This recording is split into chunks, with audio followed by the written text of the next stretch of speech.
கூட்டணியே இல்லை, தனிச்சு நிற்கிறோன்னு முடிவு எடுத்தாச்சு. அதை அறிவிக்கும் பொழுது திமுகவையே விமர்சிக்கலாம், அதிமுக விமர்சிக்கலாம். ஆனால் இந்த அடிமை அதிமுக விமர்சிக்கிறதெல்லாம் திமுகவுடைய வார்த்தை. அந்த வார்த்தைகள் சொல்றது இவர் எப்படிப்பட்ட மனிதர், எப்படி நன்றி மறந்தவர், அரசியல் நாகரிகன்றது இவர்களுக்கு எந்த அளவுக்கு இல்லை. சட்டசபையில முதல்வர் இவரை வச்சு செய்யறாரு. இன்னைக்கு எந்திரிச்சு இவர் சண்டை போடுறாரு எடப்பாடி, அவரை பேச விடல. வெளியில இவருக்கு ஆதரவா பெரிய பேட்டி கொடுக்கும் கூட்டணி பேச்சுவார்த்தை. சம்பந்தப்பட்ட இந்த நபரு அவர் சொன்ன வார்த்தை என்னங்க, அந்த தம்பி ஒரு அறிக்கை கூட விட மாட்டேங்கிறாரு, அவருக்காக அவரே போராட மாட்டேங்கிறாரு, உட்காந்து சண்டை போட்டுன்னு இருக்கிறோம். கட்சி ஆரம்பிச்சிட்டா நன்றி மறந்துடலாமா? மெர்சல் மாஸ்டர் அவ்வளவு உதவி பண்ணாங்க ஆட்சியில இருந்து. அந்த நன்றி 2021 தேர்தலில் உங்களுக்கு இருந்திருக்குமா வேணாவா? சிம்பாலிக்கா கருப்பு சோப்பு சைக்கிளை ஓட்டின்னு உங்க ரசிகர்ல திமுக ஓட்டு போட்டு ஸ்டாலின் வராது விடியல் தர போறாரு பண்ணீங்களா இல்லையா? இதுதான் விஜய். நன்றினா கிலோ என்ன விலைன்னு கேட்பேன். கட்சி ஆரம்பித்த பிறகு அவர் பேசின வீரங்கள், அந்த துணி, இது எல்லாமே கரூர் சம்பவத்தில் எப்படி உடஞ்சது அந்த பிம்பம் அப்படின்றத எல்லாரும் பார்த்தோம். அதில் கூட சொல்ல முடியாமல் போனார், எப்படி முடங்கி கிடந்தார். திமுகவுடைய தாக்குதலை சமாளிக்க முடியாமல் டெல்லி பாஜகவோட ஒரு 3-4 சுற்று பேச்சுவார்த்தை போச்சு. தாவேகா என்டிஏ கூட வந்துச்சுன்னா டிஎம்கே கிட்டத்தட்ட முடிஞ்சு போய் பயத்தினால டிஎம்கே தனியா நிக்க வைக்கிறதுக்கான வேலையை பண்ணுறப்பா. தனியானாலும் நாங்கள் கண்டோம், ஆனால் ஓரளவு தான் கண்டோம். நாங்கள் போயிட்டோன்னா முடிஞ்சதுக்காக, அதனால ஸ்லீப்பர் செல் ஒர்க்கை பார்க்க வைக்கிறோம். அப்போ அந்த டீம் ஜான் ஆரோக்கியசாமி, ஆதவ், விஷ்ணு ரெட்டின்னு ஒருத்தர் இருக்காரு, நிழல். விஜய் பிரிக்கிற வாக்குகள் எல்லாமே டிஎம் கிட்ட இருந்தா மேக்சிமம் பெரிய சிறுபான்மை வாக்குகள் ஆரோச்சி. விஜய் ரசிகர்கள் ஆரோச்சி. திருமாவளவன்ட்ட இருக்கிற பட்டியலின மக்கள் 3%, பெண்கள் 3%, 18%.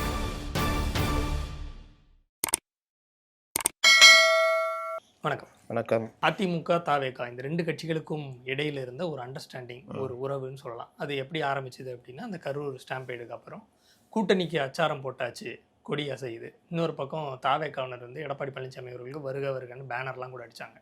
இங்கே ஆரம்பித்த அந்த அண்டர்ஸ்டாண்டிங் இன்றைக்கி எங்கே போய் நிற்கிதுன்னா, பனையூர் பண்ணையார் அவர்களேங்கிற வரைக்கும் போய் நிற்கிது. இது எப்படி பார்க்குறீங்க? இதுக்கு என்ன காரணம்? இதுக்கு முன்னாடியே விஜய்க்கு தனிப்பட்ட முறையில் அதிமுக எந்த அளவுக்கு உதவி செய்திருக்குதுன்றத முதல்ல பார்க்கணும். அவர் கட்சி ஆரம்பித்த பிறகு அவர் பேசின வீரங்கள், வீரமாக பேசினது, அந்த துணி, இது எல்லாமே கரூர் சம்பவத்தில் எப்படி உடஞ்சது அந்த பிம்பம் அப்படின்றத எல்லாரும் பார்த்தோம். எந்த அளவுக்கு அவர் பதில் கூட சொல்ல முடியாமல் போனார், எப்படி முடங்கி கிடந்தார், கட்சியுடைய பொதுச் செயலாளர் எப்படி ஓடி ஒளிஞ்சார்ந்ததெல்லாம். அதற்கு பிறகு கரூர் சம்பவத்தில் இவர் கிடைச்ச அந்த கசப்பான அனுபவம், திமுகவுடைய தாக்குதலை சமாளிக்க முடியாமல் வழக்கம் போல் இவர் எதிர் முகாமை சரணடைந்தார். அதில் தான் நீங்கள் சொன்ன அந்த பேச்சுவார்த்தைகள் பாஜகவோட, டெல்லி பாஜகவோட ஒரு 3-4 சுற்று பேச்சுவார்த்தை போச்சு. அப்போ இவர் நான் வர்றேன், கூட்டணிக்கு வர்றேன்னு இது பண்ணிட்டு பேசிட்டு, இவருடைய கோரிக்கை சிபிஐ விசாரணை வேணும், கட்சியுடைய கோரிக்கை எஸ்ஐடி, இவருடைய கோரிக்கை சிபிஐ விசாரணை வேணும். அதிமுகவும் இந்த வழக்கில் அந்த இவர்களை பாதிக்கப்பட்ட அந்த உயிரிழந்த குடும்பத்தினரை வச்சு வழக்கு நடத்தினாங்க. இவர்களுக்கு எந்த பெரிய வக்கீலும் கிடைக்கல தாவேகா வாதாட. கரூர் வழக்கில் ஜாமீன், முன்ஜாமீன், இந்த மாதிரி பல இதில் அன்னைக்கு இந்த வழக்கறிஞர்களை இங்கே பார்த்தீங்கன்னா முகுல் ரோத்தகி, அபிஷேக் மனு சிங்வி, கபில் சிபில் 3 பேர் தான் உச்சநீதிமன்றத்தில். எல்லாமே இவர்கள் கைக்கு வந்துடுச்சு, டிஎம்கே கையில். 3 பேரும் வாதாடினாங்க. இந்த சைடு பார்த்தீங்கன்னா அரிமா சுந்தரம், மற்றும் ராகவாச்சாரி, இன்னும் சுப்பிரமணியம்னு நினைக்கிறேன், இந்த மாதிரி சீனியர் கவுன்சில் அந்த இதுக்குலாம் ஏற்பாடு பண்ணி கொடுத்து உதவி பண்ணதெல்லாம் அதிமுக. இது எல்லாம் அவங்களுக்கு அப்போ இனிச்சது. தன்னெழுச்சியாக அன்னைக்கு இரவு நடந்த பிரச்சனைக்கு பிறகு இவருக்கு விஜய்க்கு ஆதரவு கொடுத்ததுனால, எடப்பாடி பழனிசாமி ஆதரவு கொடுத்ததுனால, தன்னெழுச்சியாக தாவேகா தொண்டர்கள் மத்தியில் எடப்பாடி பழனிசாமி மேலே ஒரு பெரிய ஒரு இது வந்தது. கூட்டணி நம்ம போயிடுவோம், ஒன்றா சேர்ந்துட்டோன்ற முடிவை கொடியை தூக்கிட்டு போய் நிற்கிறதெல்லாம் பார்த்தோம். அவரும் ஏன் சொன்னார்னா, பேச்சுவார்த்தை போய்கிட்டு இருக்குது பார்த்தீங்களா அப்படின்ற மாதிரி அவரும் பேசினார். எல்லாம் முடிஞ்சு சிபிஐ விசாரணை வந்த பிறகு இவர் நிலையை திடீர்னு மறுபடியும் மாற்றுறாரு. ஏன்னா இவருக்கு புரிதல், அரசியல் புரிதல் கிடையாது. இவருக்கு யார் எடுப்பார் கைப்பிள்ளை மாதிரி, ஜான் இன்னைக்கு ஒன்று சொன்னால் அது கேட்குறது, ஆதவ் சொன்னால் அது கேட்குறது. அப்போ இவர்கள் எல்லோரும் சேர்ந்துக்கிட்டு இதில் பலர் திமுகவுடைய ஸ்லீப்பர் செல். ஏன்னா இவர் விஜய் தாவேகா என்டிஏ கூட வந்துச்சுன்னா டிஎம்கே கிட்டத்தட்ட முடிஞ்சு போச்சு, ஸ்வீப் அடிச்சிருவாங்கன்ற பயத்தினால டிஎம்கே தனியாக நிற்க வைக்கிறதுக்கான வேலையை பண்ணுறேப்பா. தனியானாலும் நாங்கள் கண்டோம், ஆனால் ஓரளவு தான் கண்டோம், நாங்கள் போயிட்டோன்னா முடிஞ்சதுக்காது, அதனால் இது பண்ணுன்னு இந்த ஸ்லீப்பர் செல் ஒர்க்கை பார்க்க வைக்கிறாங்க. அப்போ அந்த டீம் ஜான் ஆரோக்கியசாமி, ஆதவ், புஷி கூட பெரும்பாலும் இல்லைன்னு நினைக்கிறேன். ஜானு, ஆதவ், இந்த விஷ்ணு ரெட்டின்னு ஒருத்தர் இருக்காரு, நிழல், இவங்கெல்லாம் ஸ்லீப்பர் செல்லாக இருப்பாங்களோன்னு ஒரு சந்தேகம் இருக்கிறது. கட்சிக்குள்ளே உறுதியாவே இருக்குது, தாவேகாக்குள்ளே இருக்குது. ஓகே. இன்னும் சில விஷயங்கள் உறுதியாக சொல்லலாம். நீங்கள் பாருங்கள், ஆதவ அர்ஜுனா உதயநிதியை மட்டும் திட்டுவார், வேறு யாரையும் எதுவுமே தொட மாட்டார். அவருக்கு ஒரே அஜெண்டா உதயநிதியை திட்டணும், அவ்வளோதான். அந்த சைடு மாப்பிள்ளை சைடுலாம் ரொம்ப க்ளோஸ் ஃப்ரெண்ட் அவர். அப்போ நீங்கள் தான் திட்டுங்கன்னு சொல்லி அப்போ ஆமாம், அப்போ நீங்கள் என்ன நீங்கள் முடிவு எடுத்துக்கீங்க சொல்லுங்கள். ஓகே.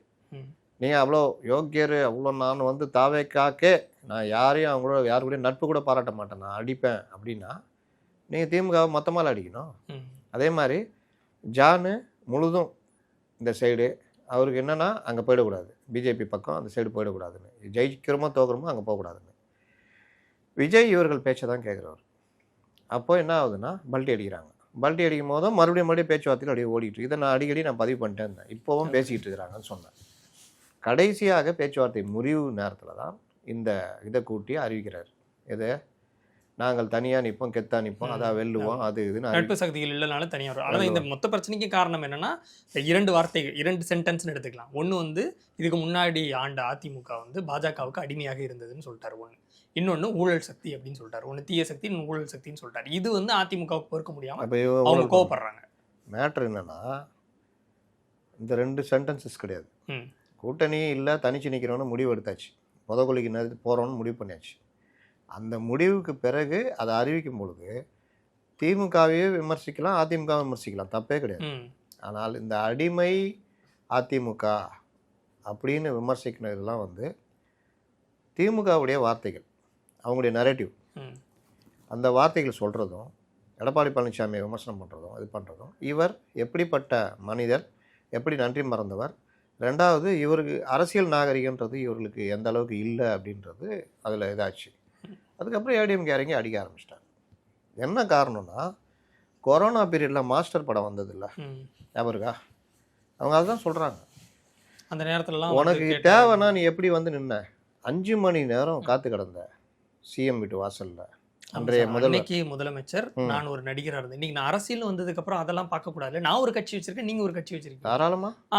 ஆனா அப்ப நீங்க வந்து நீங்க அன்னைக்கு உள்ளதை பேசக்கூடாது. இதுவே நீங்க கட்சி ஆரம்பிச்சதுக்கு அப்புறமும் நீங்க எங்க கிட்ட வந்து நின்னீங்கன்னு சொன்னா அது தாராளமா நல்ல விஷயம். ஆனா விமர்சனம் தானே பண்ணணும், இது விமர்சனம் இல்லையே, அதை தான் சொல்றாங்க. இல்ல அடிமைங்கிறது வந்து அன்பார்லிமெண்டரி இல்ல. உனக்கு நீ சொந்தமா சொல்லு, எல்லாத்துலேயுமா திமுக ரிப்ளிகா? எது எடுத்தாலும் திமுக சொல்ற. திமுக ஏன் அடிமைன்னு சொல்லுது? ஏடிஎம்கே ஒரு கட்சியாகவே காண்பிக்கக்கூடாது, பாஜகவை எதிரியாக நிப்பாட்டணும். அப்படி நிப்பாட்டினா தான் நம்ம இங்கே அரசியல் பண்ண முடியும். திமுக இவ்வளோ அடிமை ஒன்றும் இல்லை. நீங்கள் 5 வருஷம் உதயநிதி ஸ்டாலினுடைய ஸ்பீச் எடுத்து பாருங்கள். அடிமைப்பாடி தவழ்ந்த பாடி டேபிள் கீழே போயிருக்காரு, அடிமைப்பாடி தவழ்ந்த பாடி டேபிள் கீழே போயிருக்காரு, காரும் காலும் தான் ஞாபகம் வருது. இதை தாண்டி உதயநிதி ஏதாவது பேசியிருப்பாருன்னு பாருங்கள். அப்போ அதையே நீங்கள் சொல்கிறீங்க, அப்போ நன்றி மறந்துருக்கலாமா? கட்சி ஆரம்பிச்சிட்டா நன்றி மறந்துடலாமா?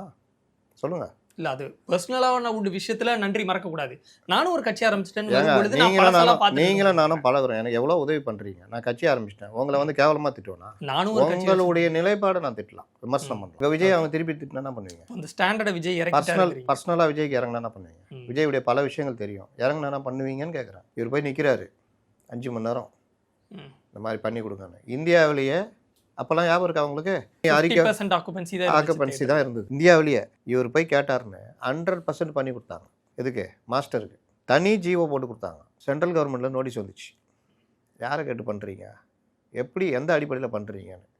ரத்து பண்ணுங்கன்னா 2-3 நாள் பொறுத்து ரத்து பண்ணிட்டாங்க. மறுபடியும் போய் நிற்கிறார். அமுக்கபுலா நீங்கள் பண்ணிக்கங்க, பார்த்துக்கலாம், நம்ம ஸ்டேட்டு தானே பார்த்துக்கலாம். இது இந்தியாவிலே இல்லை, உலகத்திலேயே இந்த இதை மீறி பண்ணது இவருக்கு. கரூர் பிரச்சனை அன்றைக்கி நைட்டு உங்களை என்ன மிதி முடிச்சாங்க? 41 பேர் சாவுக்கே விஜய் தான் காரணம்னு சொல்லி. அதில் தான் எனக்கு ஒரு கேள்வி இருக்குது. இப்போ இந்த அதிமுகவினுடைய ஐடிவி வெளியிட்ட அந்த ட்வீட்டு, அதில் வந்து இது வரைக்கும் விஜய் பற்றி எதுவுமே சொன்னதில்லை. அரசுக்கு பொறுப்பு இருக்குன்னு சொன்னாங்க. நீங்களே பல தடவை சொல்லியிருக்கீங்க, எல்லாரும் விஜயை குற்றம் சொல்லிட்டு இருக்கும் பொழுது அந்த ட்ரெண்டை மாற்றணுங்கிறதுக்காக விஜய்க்கு ஆதரவாக அரசை குற்றம் சாட்டி வந்த முதல் குரல் எடப்பாடி பழனிசாமி அவர்களுடைய தான். ஆனால் நேற்று அந்த அறிக்கையில் வந்து இந்த 41 பேர் மரணத்திற்கு நீங்களும் ஒரு காரணம் தானே, அதை பண்ணிட்டு நீங்கள் போய் வந்து 1 மாதம் பனையூர்லேயே உட்காந்துட்டீங்களேன்னு கேட்குறாங்க. அப்போது திமுகவை அட்டாக் பண்ணணும்னா எனக்கு பிரச்சனை இல்லை, நான் விஜய் மேலே தப்பு இல்லைங்கிற ஒரு ஸ்டாண்ட் எடுப்பேன். விஜய் என் கூட கூட்டணிக்கு வரமாட்டார், என்ன ஊழல் சக்தின்னு சொல்லிட்டாருன்னா நான் 41 பேர் மரணத்துக்கு நீங்களும் தானே காரணம்னு பேசுவேன். அப்படிங்கிறது எப்படி? இது வந்து ஏடிஎம்கேயோட டபுள் ஸ்டாண்ட் மாதிரி தெரியுது. அவர் என்ன பேட்டி கொடுத்தாரு ஞாபகம் இருக்கா? வரி சொல்லிட்டா. விஜய் ஒரு இந்த சம்பவத்துக்கு அவர் ஒரு காரணம் இருந்தாலும் இந்த நேரத்தில் போய் அவரை அட்டாக் பண்ணுறது சரியில்லை. ஒரு காரணம்ங்கிற வார்த்தை வந்து ஆமாம் ஷுவரா சொல்ல ஆமாம் முடியும். ஓகே, அவரு ஒரு காரணம்னு சொல்கிறீங்களே, இந்த நேரத்தில் அவரை நம்ம போய் அட்டாக் பண்ணுறது நாகரிகம் இல்லை, தர்மம் இல்லை. உங்களுக்கு பொறுப்பு இல்லையா? இதுதான் திருப்பிச்சு. நீங்கள் என்ன பண்ணீங்க? உங்கள் காவல்துறைக்கு பொறுப்பு இல்லையா? அவரை மட்டுமே குற்றம் சாட்டுவீங்களா? சட்டசபையில் முதல்வர் இவரை வச்சு செய்கிறார். அன்றைக்கி எந்திரிச்சு இவர் சண்டை போடுறாரு எடப்பாடி, அவரை பேச விடலை. வெளியில் வந்து இவருக்கு ஆதரவாக பெரிய பேட்டி கொடுக்குறாரு. இந்த பேச்சுவார்த்தையில் சம்மந்தப்பட்ட அந்த இருந்த நபர் கூட்டணி பேச்சுவார்த்தையில் ப்ரீஃப் பண்ணுறதுக்கு எடப்பாடிகிட்ட போனப்போ அவர் சொன்ன வார்த்தை என்னங்க, அந்த தம்பி முதல்வர் போட்டு அவர் அந்த அடி அடிக்கிறாரு, ஒரு அறிக்கை கூட விட மாட்டேங்கிறாரு, அவருக்காக அவரே போராட மாட்டேங்கிறாரு, நாங்கள் உட்காந்து சண்டை போட்டுன்னு இருக்கிறோம். மெர்சலு மாஸ்டரு அவ்வளோ உதவி பண்ணாங்க ஆட்சியிலேருந்து. இப்போ கடம்பூர் ராஜுவை போய் கேட்டிங்கன்னா, பேட்டி எடுத்திங்கன்னா சொல்லுவார் கதை கதையாக. அந்த நன்றி 2021 தேர்தலில் உங்களுக்கு இருந்துருக்கணுமா வேணாவா? என்ன பண்ணீங்க? சிம்பாலிக்காக கருப்பு சிவப்பு சைக்கிளை ஓட்டின்னு உங்கள் ரசிகரில் திமுக ஓட்டி போட்டு ஸ்டாலின் வரார் விடியல் தர போகிறான்னு பண்ணீங்களா இல்லையா? இதுதான் விஜய். நன்றினா கிலோ என்ன விலைன்னு கேட்பார்.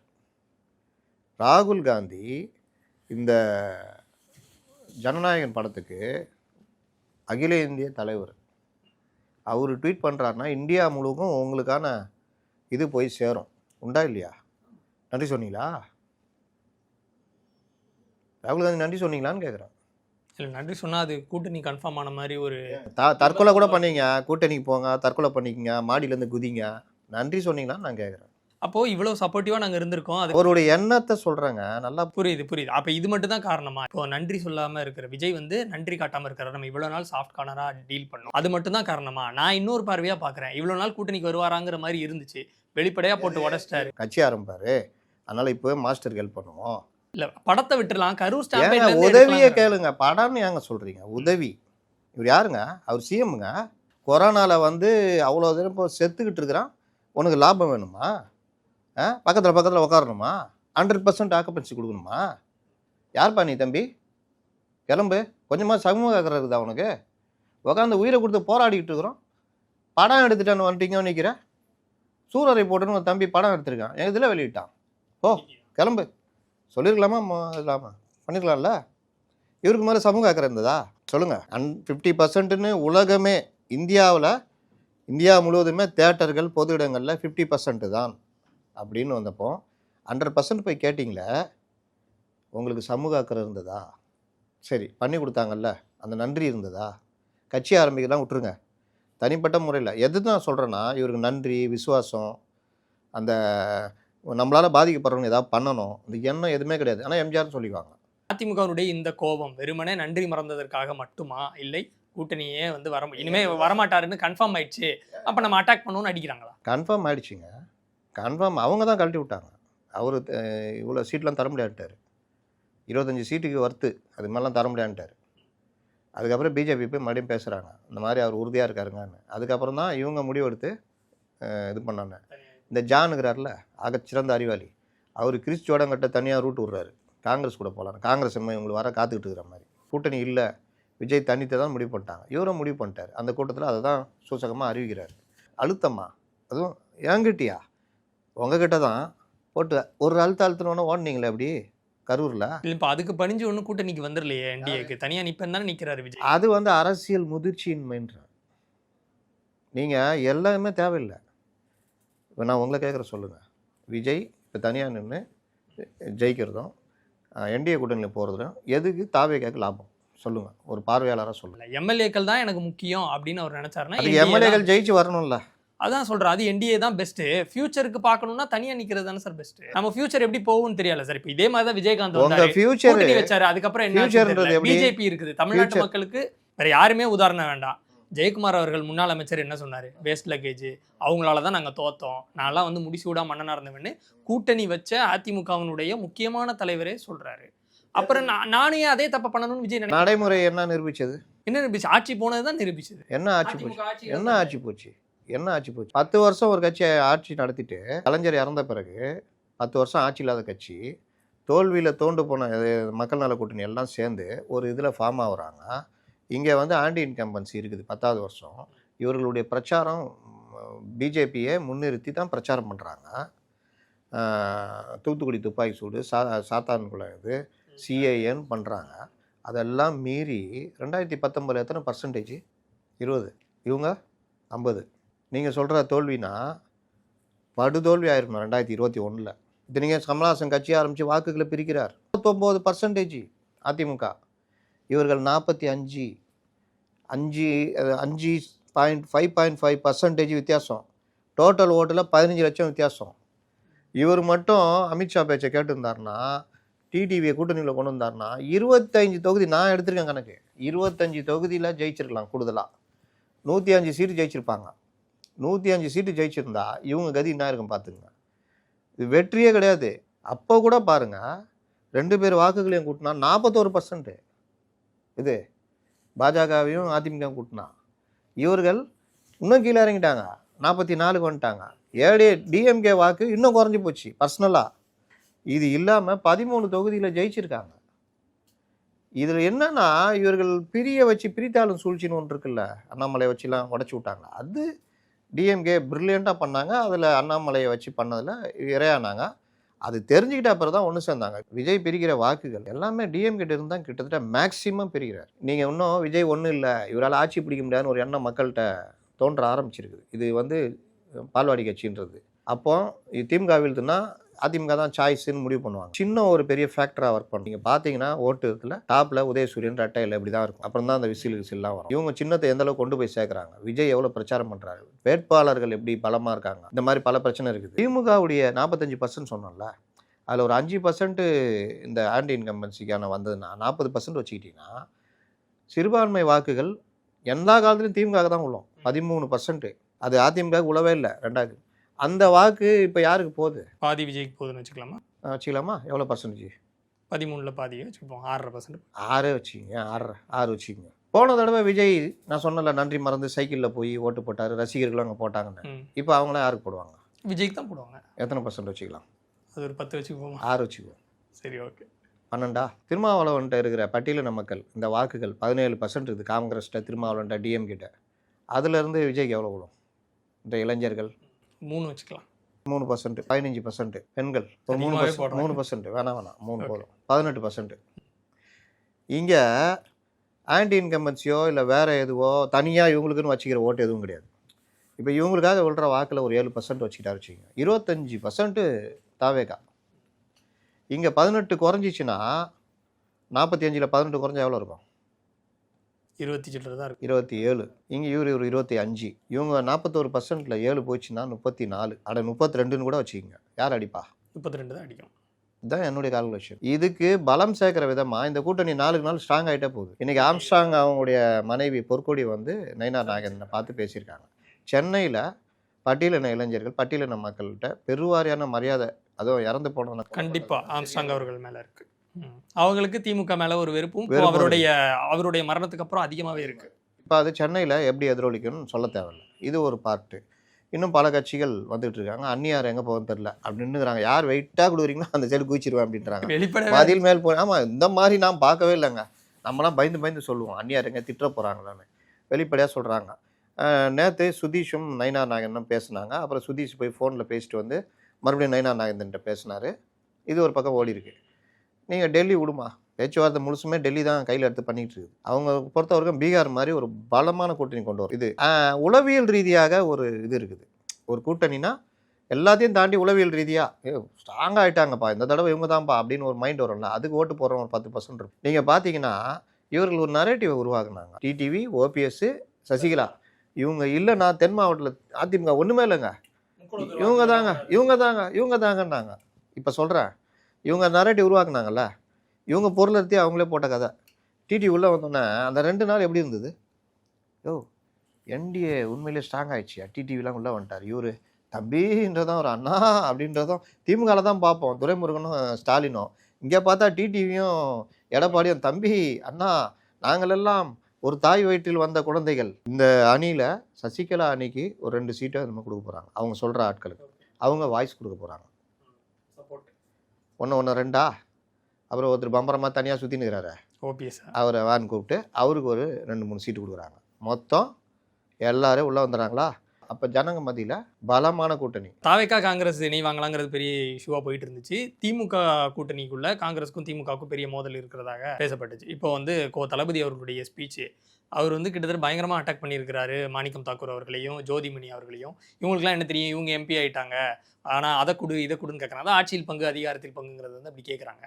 இப்போது இது எல்லாத்தையும் வந்து எப்படி எடுத்துக்கிறது? உண்மையிலே அவங்க டிவிக்கே கூட ஒரு அலையன்ஸுக்கு பேசுறது தெரிஞ்சு இவங்க ரியாக்ட் பண்ணுறாங்களா?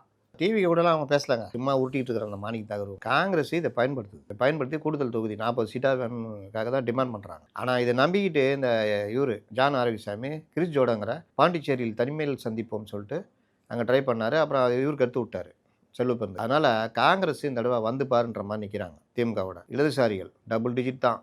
வைகோ தடுமாறிட்டு இருக்காரு. கமல்ஹாசன் டார்ச்சை கொண்டு வந்துட்டாங்க, 15 சீட்டு கட்டுனுங்கிறப்பல.